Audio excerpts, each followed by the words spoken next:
उसका चिंतन, उसका भजन उसको पूरा का पूरा प्राप्त होगा। आप यदि साधन भजन करेंगे तो आपने पाणी ग्रहण लिया है, आपकी अर्धांगिनी उसको प्राप्त होगा। लेकिन उसका साधन भजन किया हुआ वो चाहे आपको दे तो आपको प्राप्त हो सकता है, नहीं तो नहीं। आप चाहो या ना चाहो वो चाहेगा। जैसे आप गंगा स्नान करने गए तो उसका आधा पुण्य फल उसको मिलेगा, क्योंकि वो अर्धांगिनी है। पाणी ग्रहण आपने किया, उसने थोड़ी आपका हाथ रखा है, आपने उसका हाथ पकड़ा है।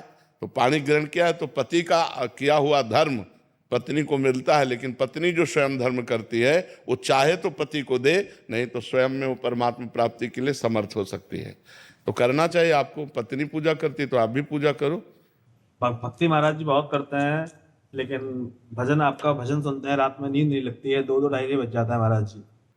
भक्ति बहुत करते हैं यार, आज तक हम नहीं कह पाए भक्ति बहुत करते हैं। हमको भी संकोच लगता है कि अभी करते हैं महाराज जी, जितना हो पाता है उतना करते हैं, ड्यूटी के जितना समय निकाल पाते हैं। ये शब्द ठीक है, जितना हो पाता है उतना कर। बहुत करने में तो हम लोगों भी की हिम्मत नहीं इतना कह दें कि बहुत भक्ति करते हैं। आधा पत्नी ले जाती है ना।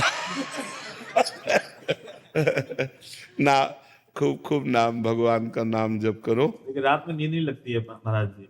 टेबलेट ले लो, नींद का टेबलेट ले लो, क्या करे बताओ। और उसके लिए तो डॉक्टर से बात कर लो कि आपको नींद नहीं आती। नींद ना आने का मतलब है शरीर का अधिक परिश्रम से युक्त ना होना, माइंड का अधिक परिश्रम से युक्त हो जाना।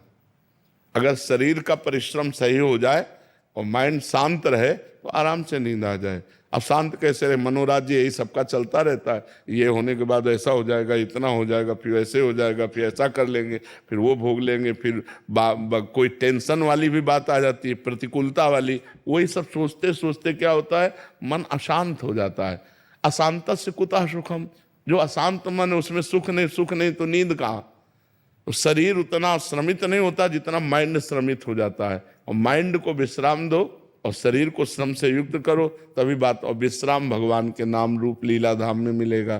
तब लग कुशल न जीव को सपने हो मन विश्राम, जब लग भजत न राम को शोक धाम तज काम। तो इसलिए भाई नाम जप करो, भगवान के सत्संग सुनो, भगवान की लीला कथा सुनो, तो उससे आनंद की प्राप्ति हो। पाप कर्म से बचो।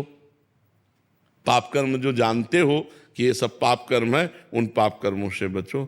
आजकल तो बहुत गंदी बातें चल गई हैं, बॉयफ्रेंड गर्लफ्रेंड, गंदी गंदी गंदी बातें, ये तो बहुत हानिकारक हो गई। ब्याह हो गया पति दूसरी से, पत्नी दूसरे से, ये सब बहुत गलत गलत बातें हो रही। और कितना सुंदर पति हो उसको अपने पति पर संतुष्टता नहीं, कितनी सुंदर पत्नी हो उसको अपनी पत्नी पर संतुष्टता नहीं। आज हमारे धार्मिक भारत देश में ये जो गंदी बातें प्रचलित हो गई, कितना मतलब अनिष्ट हो रहा है। पति पत्नी पे विश्वास नहीं रह गया। पतिवंचक पर पति रति करई, रौ रौ नरक कल्प सत परई। जो अपने पति को त्याग कर दूसरे पुरुष से संभोग करती है वो करोड़ों कल्प तक रौ रौ नरक में डाली जाती है। बहुत दुख मिलता है। पर कौन, जब शास्त्र स्वाध्याय नहीं तो मनमानी आचरण होते चले जा रहे हैं।